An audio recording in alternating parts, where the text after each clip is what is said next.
Welcome to episode 3 of Vitals and Values. Did you know walking is underrated? I have heard that. Is that what we're going to talk about today?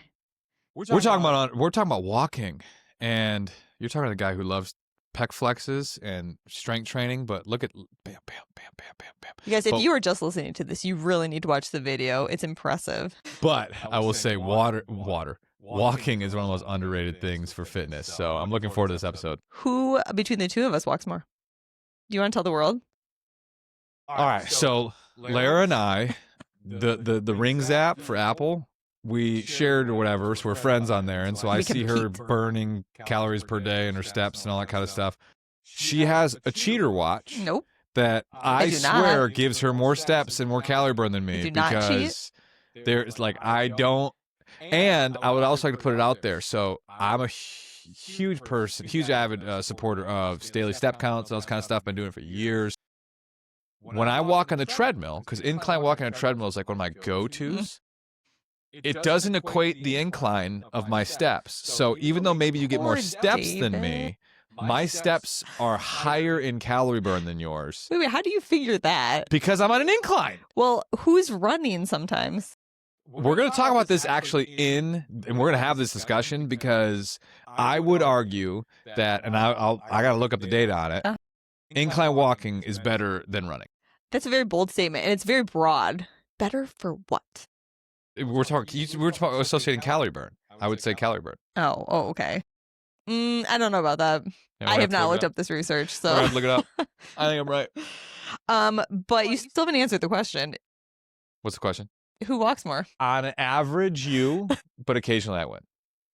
Great. Thank you for stating that I win. Dang it. And it's not a cheater watch, everyone knows. This is a very accurate Garmin watch that does a better job than your phone. So I just use better tools. Shenanigans. All right. Getting into the meat. Give me the meat and potatoes of why. You're in Vitals check. Why is walking underrated? Well, I want to start with talking about the difference between exercise and what we call NEAT, which I know you know what that is. Yes. Because I think this matters in this conversation. 100%. So exercise is like deliberate movement for the goal of some like an athletic event or, getting improving metabolic health or something like that. Whereas NEAT, which stands for non-exercise activity, thermogenesis, got it. That is your daily movements that you have throughout the day. So it's your walking to the store, it's playing with your kids, it's walking the dog, if it's not an exercise walk with your dog. And so those are two different ways you can do walking. And really NEAT is a larger contributor to your movement and your calorie burn in a day than exercise is. Correct? 100%. Yeah. And when you think about total daily energy expenditure, like BMR is about 50, 60%. NEAT is like 30. And then it's like 5 and 10 for the rest. Yes. So your exercise, super important, but it's not a large component of your total daily energy expenditure. Well, it's like, because when you break it down, it makes sense because all of the little activities throughout the day versus I'm going to work out for 40 minutes. But I get so many patients who are like, well, I exercise 30 minutes a day. Good for me. And that's good enough, right? And I'm like, no, that is not good enough. You have to move throughout the day. And that's where the NEAT comes in. And so I just think having those two distinctly apart is important to 100%. Talking about this. So then what does walking do? Well, walking improves. We have a lot of research that shows that walking improves a lot of things about our health, including our blood pressure, our blood sugar control. It helps with like our joints, our back pain. It helps with mood. So there's a ton of research that it is super helpful for all these things, right? I think most people are aware of the benefits of walking to some degree, but we really can see differences in metabolic health in people who walk and those who don't. And there is research that supports that walking is great for longevity. So you will actually live longer if you walk more. And this is to a certain degree. It's not like the more is better forever. So I think was a paper that showed that people, and it depended on age, which I think is interesting, that people who are over 60, if they walk 6,000 to 8,000 steps a day, and people who are younger than 60 walking 8 to 10,000 steps a day improved their longevity compared to those who walk less than that. So there is a lot of good reasons to walk more. Yeah, because I was reading through the research papers, and one of the ones in there was like the all-cause mortality data. Yeah. And like the benefits. I think it's super important to know, just like so many things, and like when we get into context, nuance, and kind of that whole process, the data behind the data behind walking being a benefit, it's law of diminishing returns. So like basically you get the majority of the benefits somewhere between 7 and 11, 12,000 steps per day. And then as you kind of get to that point, it kind of stabilizes out and you don't get nearly the benefits past that. It's like, shout out to Ethan. I just worked out with him last week. He's on a weight loss journey himself. He's over 600 pounds. And he was doing these like 24,000 step days. And he's 500 pounds. That's a lot of and I told him, I was like, bro, hey, that's amazing. You're working really hard, which means you're walking a lot. Be careful. Like you can do that for a day or two, but can you hold up that pace forever? So like understanding that from the clinical research standpoint, just 7 to 12,000 steps per day. As we're saying, just when the average person gets like 3,000. Well, I know. I looked this up. So the average American, it's somewhere, the research says, somewhere between 4,000 to 5,000 steps a day. Okay.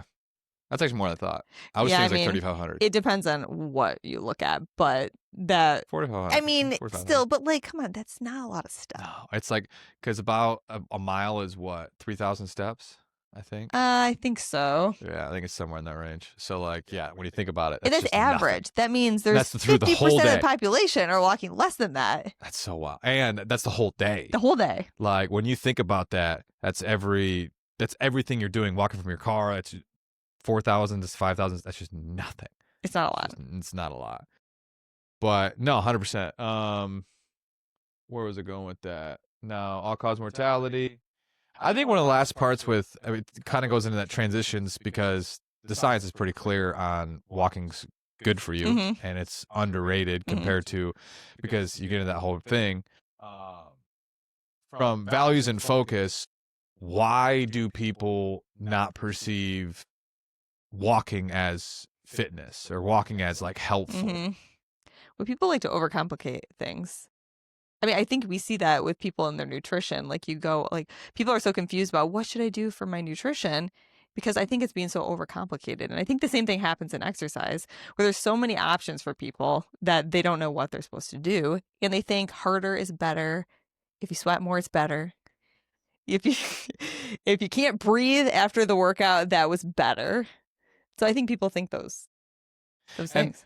And it goes into the context to really give perspective on it. And this one drives me nuts. So the two angles, I get this all the time on social media, and it proves to me the power of just daily step count and like how you overlook it, but it plays such a huge role. These people that go to Europe. Yeah. This always drives me nuts. Like, so you get these people on the internet and people tell their friends and family, I went to Europe and I was there for 10 days and I was eating gelato and carbs and pasta. And I actually lost 3 pounds when I was in Europe. It must be because the food is just cleaner and better for you. And less pesticides. And America is just, the food's just inherently fatty. Fat makes you fat because of the chemicals. And I go, okay, question. When you were strolling through Rome, were you Ubering? Or were you walking 15 blocks to the Colosseum? And then it's like, what was your daily step count when you were walking through Rome? Oh, you were doing 26,000 steps per day? So you were doing 5 times the amount of steps you do in America? Because in America, you drive everywhere. Like literally everywhere. Or you don't even drive. You just do everything from your phone. Yeah, and it gets delivered to you. You just get Uber Eats and everything, and it's like, and that's the whole thing. It's like, here you are, crazy enough. This is why walking and step count is so underrated. When you get that step count up to the 12, 14,000 steps per day, guess what? You can eat more and either maintain your weight or lose weight because guess every step you take is caloric burn. And it's so underwhelming in the scheme of things. And I agree with that. You can't eat more. But I also think some people overdo that because they're like, I walked 10,000 steps, so I get to eat a whole pizza tonight for dinner. And people don't realize that you have to walk a lot to burn off a pizza. So, I mean, there is a balance. And but it's just, I just find it so funny because I get that constantly. And this is on a tangent, but it goes the same ballpark, which is, yeah, when you go to Europe and you go to these places, they're serving sizes. Like you go to American restaurants, what a serving size of food is compared to Europe's serving size of food, way less. We got ice cream. Yeah. And the ice creams you get from Whippy Dip in by the beach house, this. I wonder how much it weighs. Yeah, you go to get a gelato in Rome, it's like this. And apparently, if you're a male, you get the large served to you, and if you're a female, you get a small, because that's what happened to the two of us. We both ordered flurries. I didn't say size. I didn't either. And mine was bigger. I got a small. I was very disappointed. Or they thought I was fat. Like he needs more ice cream. He looks like he needs more ice cream. I think I got one bite of yours, so I helped a little bit. Yeah, her Oreo flurry was fantastic. Guys, I had sugar and I didn't get fatter. It's amazing. Going off the last episode, carbs. They're not going to kill you. Eat carbs, people. They're okay. All right. But okay, simple things do work. I think that's what we're trying to get at. 100%. And from a general health and as you deal with patients all the time, I'm sure they're like, well, give me a fitness routine that can help me. And I'm sure they were very underwhelmed when you tell them, well, what's your step count like? What do you mean, what's my step count? It's like, let's start with that. Like, how much are we moving throughout the day? If you are not losing, if you're trying to lose weight, like figure out how much you're moving to start with. If you're not doing any exercise, how much are you actually moving? And let's start there. Totally agree. So I had a recent patient who was frustrated with weight gain over the past 3 years. She said, nothing has changed. Nothing has changed in 3 years, but I just keep gaining weight. I'm like, nothing, like, is like, okay, first of all, when people tell me that all the time, nothing's changed. I'm like, well, first of all, you're 3 years older. So like something has changed. And I said, you have to have like, is something different about how much you're moving throughout the day? She goes, oh, well, I do work from home now. And 3 years ago, I was working in an office, and so I'd have to go out and do that. And she had never thought about that. But that's just like one example, I think, of how important that like those little movements, just going to your car, driving to work, walking into the building, maybe walking around the office to talk to people. I mean, whatever it may be, like those steps matter. Definitely. And like that's where, from how I deal with like clients from like an extreme weight loss perspective, personally, this is where again, it depends on someone's mindset and where they're at, especially this is from an extreme weight loss lens, because in general, people who are extremely overweight, there's a lot at play, like emotional fragility and like they can't handle a lot of stressors and all this kind of stuff. And because of that, they use food to cope with stress, and there can be a lot to unpack. And that's not just a obesity issue, but in general, it happens in that area.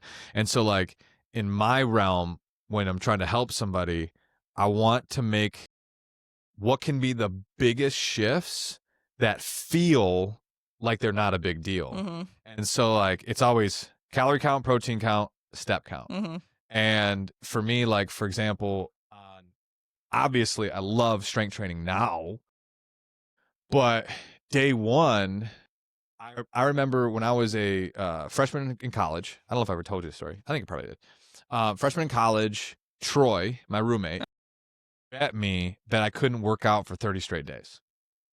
This is 400-pound David. Had you been working out at all before this? I mean, I go through phases. Okay. Like, I mean, obviously, the Winterwood house, we had a gym in the house. We had a Bowflex. So you would like mess around with these things? Yeah, Dad bought me like the ab lounge. You remember the ab lounge thing? All that kind of stuff. Like anything health and fitness related, if I wanted it, Dad would just buy it for me. And I use it for a week. Worked real well. Worked real great. And one of my dad's favorite fitness quotes.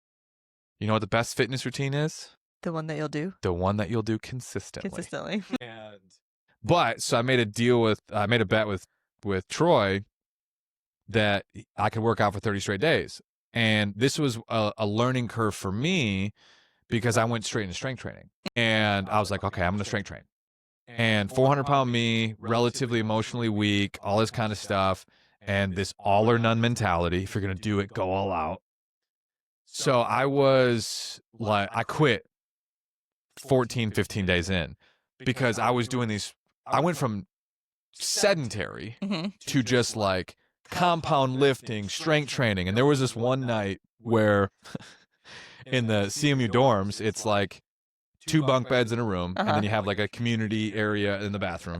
So all 4 of us are sleeping in this small little room, and I'm in a lower bunk. And in the middle of the night, I get Charlie horses in my quads and hammies at the same time, and I'm like, because like you can't straight out one way because then the hammies go, and if you go too far the other way, the quad goes, and you're just like in between in just excruciating pain. All 3 of my roommates are dying laughing while I'm just suffering. And at that point, I was just like, this sucks. This isn't worth it. How many days in were you? I was like 2 weeks in. 2 weeks in, okay. And it sucked. And so I quit. And looking at it now, when I really got momentum of the weight loss in the end of college, my first 100 pounds were incline walking on a treadmill, walking and jogging outside, and playing pickup basketball. I didn't get into strength training till after I'd lost over 100 pounds. And it's not that I'm against strength training early, but you have to be honest with yourself. And if you can't handle the stressors of pulled muscles and sore muscles, long term, do we want to get you there? Sure. But short term, just move. Right. And like that got me enough momentum that by the time that my body was more acclimated and I was okay with some more of the resistance and the pulled muscles that weren't so extreme, that then I got into strength training and now we're at a different position. And so like, it's this all or none mentality that if I'm going to be healthy, I got to be on a 5-day-a-week compound workout split doing all this crazy stuff. Long term, that's great. Is it a good idea to move in that direction? Sure. But day one, if you don't even have a decent step count, why are we talking about what's your workout split? Especially if you don't know how to do any of that. Like, I get that so frequently. People are like, well, I know I should lift. What should I do? I'm like, first of all, I'm not a trainer. I have a trainer that tells me what to do. So I'm not going to be telling you what to do. Find someone who's a professional in this that can help you go into that in a healthy, sustainable way that's enjoyable for you. No, exactly. And that's where it's like, and the whole just walking, I find now, okay, we're going to go here. My name's David Roden, and me and my family are mall walkers. I pulled her into mall walking with me because walking out in the winter outside in Michigan sucks. And it's completely unnecessary. And like, it's part of the reason why I think 75 hard in particular is shenanigans, because doing 75 hard is the idea that you have to do two 45-minute workouts a day and one has to be outside. Doing 75 hard in Florida versus doing 75 hard in Michigan in the wintertime, very different. 2 completely different things. And I like to be relaxed while I do my walks, and people watching in a mall is great. I mean, I very much agree that mall walking has its place, but I think the first time I ran into you and your family mall walking on a random Saturday, it was like October. It was like 65 to 70 degrees, sunny out. It was gorgeous out, what I remember. And the 3 of you are just walking around the mall, and I was like, why don't you go outside? I mean, I didn't say that at the time. Because we get our steps in. It was air conditioned and nice, safe floors. I have nothing against mall walking, and I have done it with David, and it is very nice, especially in the winter. Now, I still like to go outside and walk my dog because you can't take a dog into a mall. That's the problem. If you fake and get one of those emotional distress things. You could do that. You're right. I literally saw something on Facebook today that people are complaining about that. Like, it's like how you shouldn't be, like, people are cheating that and like faking it all the time now. Can't you just give yourself a script on emotions? I refuse to write scripts for emotional support animals for my patients. Nope. They got to see their therapist. If their anxiety is so high they need an emotional support animal, then they need a therapist. That is my thought. I don't want to go there. I respect it. Yeah. I mean, no upset. But yes, I think that I have definitely fallen into the trap of like walking. It's great, right? But it's just not hard enough. Like I have fallen into that. You feel like you didn't do something. And I think people do find if they're doing something like CrossFit or running where they like are sweating, they're breathing hard, they feel like this means I did it. And it's more beneficial. So I'm doing this right now on the rip because I want to find out who's right. I'm ChatGPTing this. Not saying ChatGPT is a medical doctor, but which burns more calories? Which two? Which are you comparing? Incline walking. Mm-hmm. Walking at 6 degrees, 3 miles an hour, or running flat. What's a good pace? 8 miles an hour. Eight's cooking. Fine, we'll go to 8. 8. That's cooking. You don't believe that I can do that? That's cooking. Okay, you can run, but all right, what do we got? So the Mets on walking 3 miles an hour, 6 incline is 6.3, and then running is 13.5. So what did you find out, David? So, but I would like to put it out there. 8 miles an hour is cooking. Let's do 6. I don't think a lot of people are doing 8. You didn't ask what a lot of people were doing. A lot of people aren't walking your incline either, 10-minute mile. Okay, 6 mile. That's more realistic. Ha! Okay, wait, hold on, wait. No, running still wins. Dang it! Yes! Oh. Yes. How do I have to? ChatGPT has spoken. Do you want to say those words that your favorite words? What about? He's not going to say degrees? You were right. Okay, so I'm going to have to do some 15-degree walking now to justify it? Okay, hold on.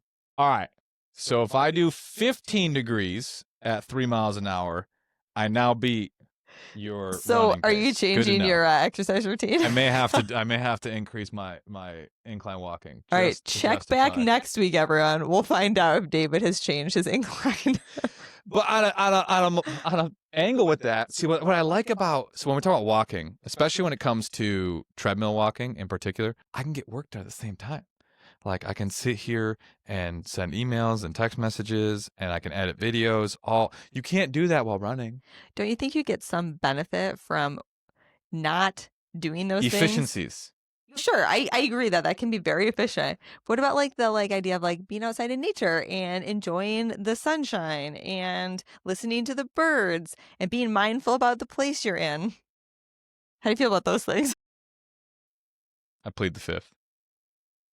I think both can have their place. How about that? Fine. We'll take it. Gosh, I thought I immediately regret ChatGPTing that. It is out there for everyone to know that Lara was right once more. Dang it. Fine. All right. Anything you have else in values and focus?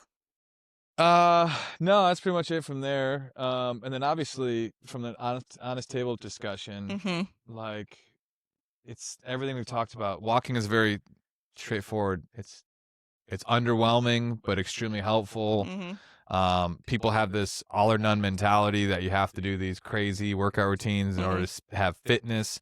And to be honest, based upon like, at least from a caloric perspective, when you look at, daily calorie intake or calorie burn, which is total daily energy expenditure. So you have 4 components. You have basal metabolic rate, which is pretty stable in most people. And if you have some BMR issues, you go to a doctor, like if you have hormonal problems and all this kind of stuff. Then you have NEAT, non-essential activity, walking, doing the laundry, all this kind of stuff. You have the thermogenic effect of food, which actually, crazy enough, you eat food, it takes energy to break down that food. And a decent amount. Yeah, it's 5 to 10%. And then fitness, for most people, is actually the least of your daily calorie burn.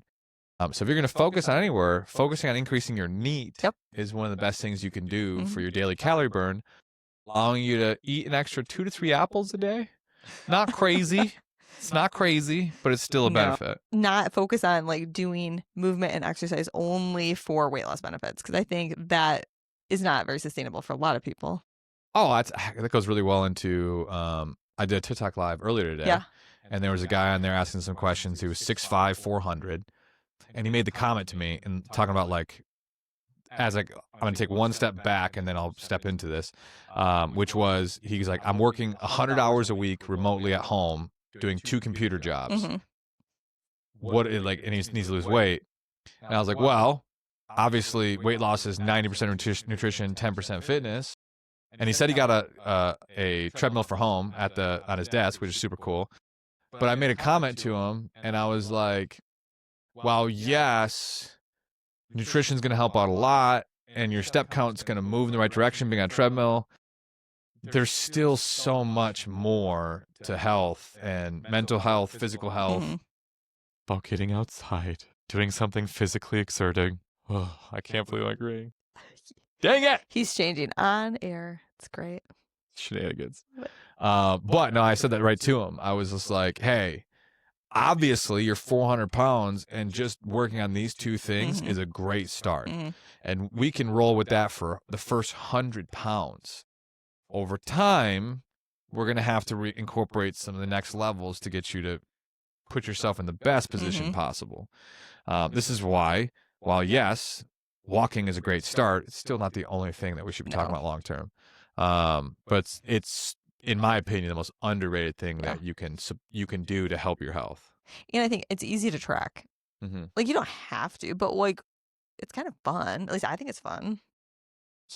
I check every day. Yeah, it's fun to see to hit 10,000 today. Now, I think people can get obsessive about it, so you got to be a little bit careful. But I think, and you don't need something fancy. Like, you don't need to be like, I need to spend $300 on a special watch to track my step count. Just keep your iPhone in your pocket. Or like that, or you know what? Pedometers, like, they are really cheap and they do work. Like, you can wear that every day and get your step count. Like, just find out how much you're moving, people. It's very easy. So as we kind of round it up, because this is a pretty efficient episode because it's about walking. Big takeaway. The goal, average 7,000 to 12,000 steps per day. And it doesn't matter where you start. Say you're sedentary and you're only doing 2,500. You don't have to go straight to 10,000. Baby steps. Increase by 1,000 every other week. And then in 6 to 8 weeks, you're in the 12,000 range. It's great to do more, but be careful. Like, just this obsession. Oh, I'm going to do 20,000, 25,000, 30,000. It's about consistency over time. So just find that balance. Set a good standard. I think it's great, precedent behind, like, hey, I'm just going to set the standard where I hit 7,000 to 10,000 steps per day. If I do more, great. But this is my minimum. And I'm going to figure out a way to hit that every day and then exceed it in time. It'll be fun. You'll enjoy it. You'll get outside. Walk your dog. Yep. Your dog, Snuffles, is begging you to take him on a walk. Take Snuffles on a walk. Take Snuffles on a walk. Dogs were meant to move. And so were you. Why did I say Snuffles? I don't know a Snuffles. Do you know a Snuffles? I don't know a Snuffles. Jojo can go for a walk with me. Jojo can go for a walk. Sonny's the most lazy walker I've ever seen. He is lazy. David's dog will just... He frumps around. He's like, no. He kind of like mopes behind. Yep. And then sometimes he just lays on the ground and is like, pick done. me up. Carry me home. All right, beautiful people. Set a daily step goal. Absolutely. Be consistent and check your blood pressure 90 days later. See what happens. Yeah, absolutely. All right. Great. Toodles. See ya. Bye.